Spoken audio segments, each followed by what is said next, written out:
एक बार की बात है जब एक गांव में एक जमींदार रहा करता था। वो जमींदार बहुत ही ज्यादा पैसों से अमीर था। पैसों का रुतबा होने के नाते गांव में बड़े से बड़ा छोटे से छोटा फैसला वो जमींदार ही लेता था। आप एक तरह से ये भी कह सकते हैं कि उस जमींदार के इच्छा से एक पत्ता भी नहीं हिलता था। एक बार की बात है जब उस जमींदार की आंखों में एक इन्फेक्शन हो जाता है।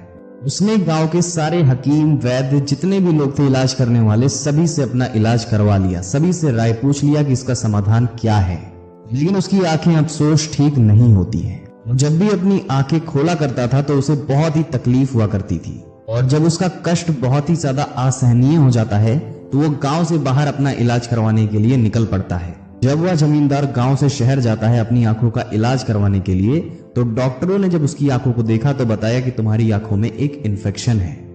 आपके आंखों के सामने हरे कलर के अलावा अगर कोई दूसरा कलर आता है तो आपकी आंखों में जलन होने लगेगी।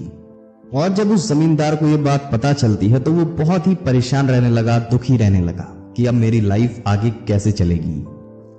और अब वो जमींदार ज्यादातर अपनी आंखों को बंद ही करना सही समझता था, क्योंकि उसकी आंखों के सामने केवल हरा कलर नहीं मौजूद था। उसकी आंखों के सामने बहुत सारी चीजें थी जिसकी वजह से उसकी आंखें जल सकती थी।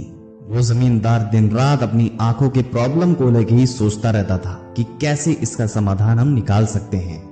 वह तुरंत ही गांव में एक पंचायत बुला लेता है और सबसे कह देता है कि इस गांव को हरे रंग से रंग दिया जाए। जहां भी इस गांव में नजर जाए वहां पे हरा रंग होना ही चाहिए।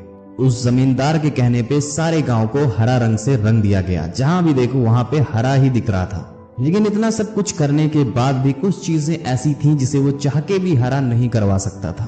जैसे कि ऊपर आसमान, वो हमेशा नीला ही रहता है।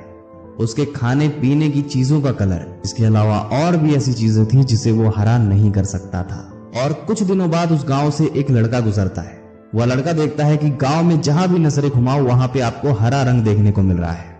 वह लड़का तुरंत ही उस गांव वालों से पूछता है कि यहाँ पे ज्यादातर हरा रंग से ही क्यों चीजें हैं। वह लड़का तुरंत ही कुछ गांव वालों से बात करता है कि यहाँ पे जहां भी देखो वहां पे ज्यादातर हरा रंग ही क्यों दिख रहा है। फिर वह लड़का उस जमींदार से मिलने जाता है और कहता है कि आपने अपनी समस्या की वजह से पूरे गांव को हरा भरा कर दिया है, जबकि आपकी जो समस्या है उसका समाधान तो बहुत ही ज्यादा आसान है। आपको इतना सब करने की कोई आवश्यकता नहीं थी। आप एक हरे कलर का चश्मा लगा सकते हैं। आप शहर तो आते ही जाते होंगे, या फिर आप किसी से हरे कलर का चश्मा मंगवा सकते हैं जिससे आपको सारी दुनिया हरी दिखेगी। दोस्तों, इस कहानी से हमें ये सीखने को मिलता है कि कई बार हमारी लाइफ में कुछ ऐसी प्रॉब्लम्स क्रिएट हो जाती हैं जो होती तो बड़ी सिंपल है, बस हम उसे बहुत ही ज्यादा हार्ड बना लेते हैं। हम उस प्रॉब्लम के बारे में सोच सोचकर उसे इतना ज्यादा बड़ा बना लेते हैं जितनी बड़ी वो एक्चुअल में है ही नहीं। याद रखिएगा दोस्तों कि हर एक प्रॉब्लम का कोई ना कोई आसान सा सलूशन होता ही है। दिक्कत की बात यह है कि जब हमारे पास प्रॉब्लम आती है तो हम उसे लेके इतना ज्यादा सोच लेते हैं कि हम उस सिंपल सलूशन के बारे में सोच ही नहीं पाते हैं। उम्मीद करते हैं कि आपको ये स्टोरी समझ में आई होगी। ऐसे और कंटेंट्स पाना चाहते हैं तो नीचे जो फॉलो या सब्सक्राइब का बटन है उसे प्रेस करना ना भूलें।